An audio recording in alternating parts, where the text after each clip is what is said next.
حماسه‌های آخرالزمان رو کیا درست میکنن؟ کسانی که دارای روح با عظمتی شده باشن. حالا ببین اهل بیت ما رو چجوری بزرگ میکنن. ای خدای من، چه کارای ذوقی اهل بیت کشته منو به خدا. من ارتبط دابة متوقعا بهی امرنا و یقید بهی عدونا.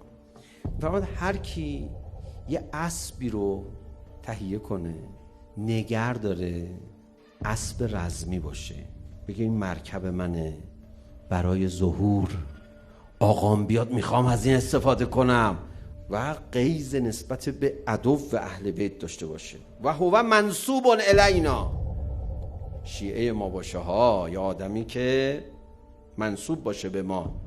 خدا چی کارش میکنه؟ ادر الله رزقه، خدا رزق این آدم رو فراوان میکنه. و شرح صدره، شرح صدر بهش میده، بزرگش میکنه، چون تو برای یک هدف بزرگ یک اقدام کوچک انجام داده ای. و بلغه عمله، خدا او رو به آرزوش میرسونه. مگه تو نمیخواستی مهدی ما رو یاری کنی؟ اگه بمیری هم زندت میکنه. بلند شو ببینم، بلند شو، یه کار داریم. رفتی بهش تو بین حوریا لم دادی برای خوده، مگه نمیخواستی بیای؟ و کان عونا علی حوائجه، و کمک میکنه خدا حوائجشو. خدا به ملائکش میگه این دیگه انسان بزرگی شد، دیدید برای یک هدف بزرگ یه کار کوچیک انجام داده، این دیگه مال خودمه، کاراشو راست و ریست بکنید، نذارید درگیر بشه. ادر الله رزقه، رزق خدا برش میباراند، میریزه سرش رزقشو. بگی ببر، تو بزرگ شدی برای یه هدف بزرگ. من میخوام امشب به شما یه آدرس بدم، برید یه اسب بخرید، برای ظهور آماده بشید. آماده هستید یا نه؟ اسب از نوع این زمانیش. آقا حاضرید یا نه؟ خب میخوایم کلاس مکالمه زبان عربی بگذاریم.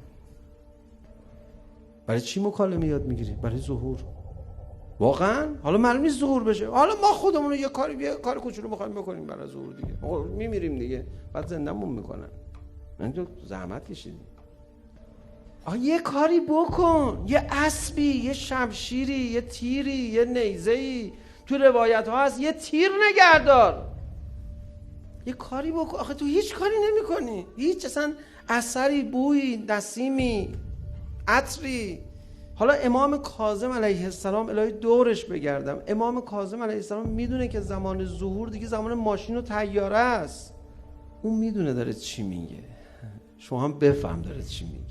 میفرماد یه زمانی این روایت ما به دست کسانی میرسه که با اسب این ور اون ور نمیرن، ولی شعورش رو دارن که وقتی ما میگیم اسب یعنی یه کاری بکن.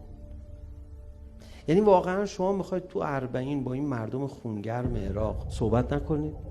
نفهمید اونا احساساتشون چیه؟ هی میخوای بری جلوش میگه هبا. چی میخوای بگی؟ یه مکالمه عربیه دیگه. آقا ما اسب گیرمون نیومد، ولی مرکب زبان رو خواستیم راه بندازیم به عشق شما.